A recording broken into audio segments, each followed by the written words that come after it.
Welcome to episode 3 of Poems of Our Climate, a poetry podcast, with myself, Christopher Smith. All 3 poems presented in this episode are taken from the Norton Anthology of Poetry 3rd edition. The first of these will be Denise Levertov's poem, From the Roof, first published in 1961.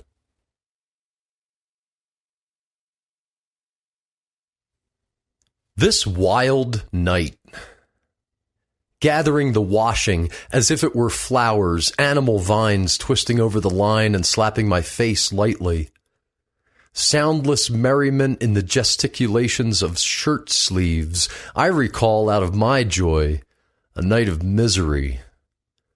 Walking in the dark and the wind over broken earth, half-made foundations and unfinished drainage trenches and the spaced-out circles of glaring light marking streets that were to be.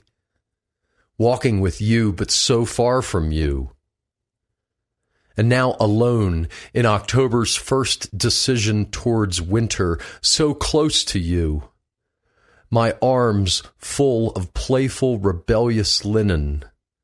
A freighter going downriver 2 blocks away, outward bound, the green wolf eyes of the harborside terminal glittering on the Jersey shore, and a train somewhere underground bringing you towards me to our new living place from which we can see a river and its traffic, the Hudson and the hidden river. Who can say which it is we see?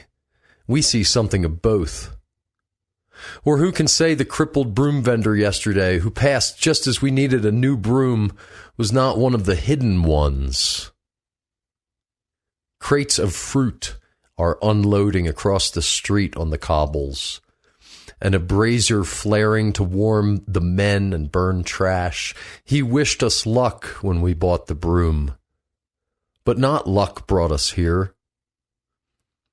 By design, clear air and cold wind polish the river lights.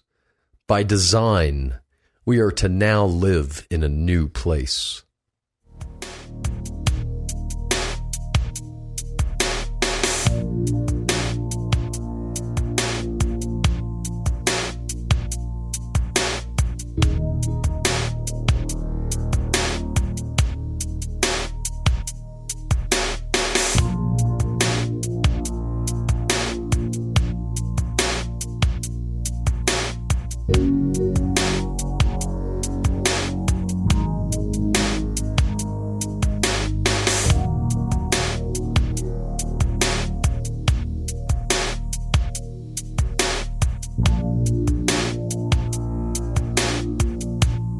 The next poem was first published in 1973.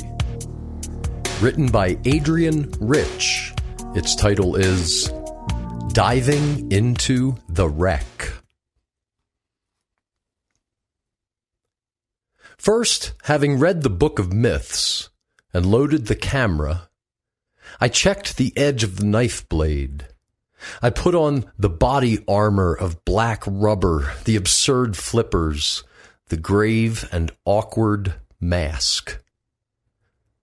I am having to do this not like Cousteau with his assiduous team aboard the sun-floored schooner, but here, alone. There is a ladder. The ladder is always there, hanging innocently close to the side of the schooner. We know what it is for, we who have used it. Otherwise, it is a piece of maritime floss, some sundry equipment. I go down, rung after rung, and still the oxygen immerses me, the blue light, the clear atoms of our human air. I go down. My flippers cripple me. I crawl like an insect down the ladder, and there is no one to tell me when the ocean will begin. First the air is blue, and then it is bluer, and then green, and then black. I am blacking out, and yet my mask is powerful. It pumps my blood with power. The sea is another story. The sea is not a question of power I have to learn alone, to turn my body without force in the deep element. And now it is easy to forget what I came for. Among so many who have always lived here, swaying their crenadled fans between the reefs, and besides, you breathe differently down here. I came to explore the wreck. The words are purposes. The words are maps. I came to see the damage that was done and the treasures that prevail. I stroked the beam of my lamp slowly against the flank of something more permanent than fish or weed, the thing I came for, the wreck, and not the story of the wreck, the thing itself, and not the myth. The drowned face always staring towards the sun, the evidence of damage worn by salt and sway into this threadbare beauty, the ribs of the disaster, curving their assertion among the tentative haunters. This is the place, and I am here. The mermaid whose dark hair streams black, the merman in his armored body. We circle silently about the wreck. We dive into the hold. I am she. I am he whose drowned face sleeps with open eyes, whose breasts still bear the stress, whose silver, copper, vermeil cargo lies obscurely inside barrels half wedged and left to rot. We are the half-destroyed instruments that once held to a course. The water-eaten log, the fouled compass. We are, I am, you are, by cowardice or courage, the one who find our way back to the scene, carrying a knife, a camera, a book of myths in which our names do not appear.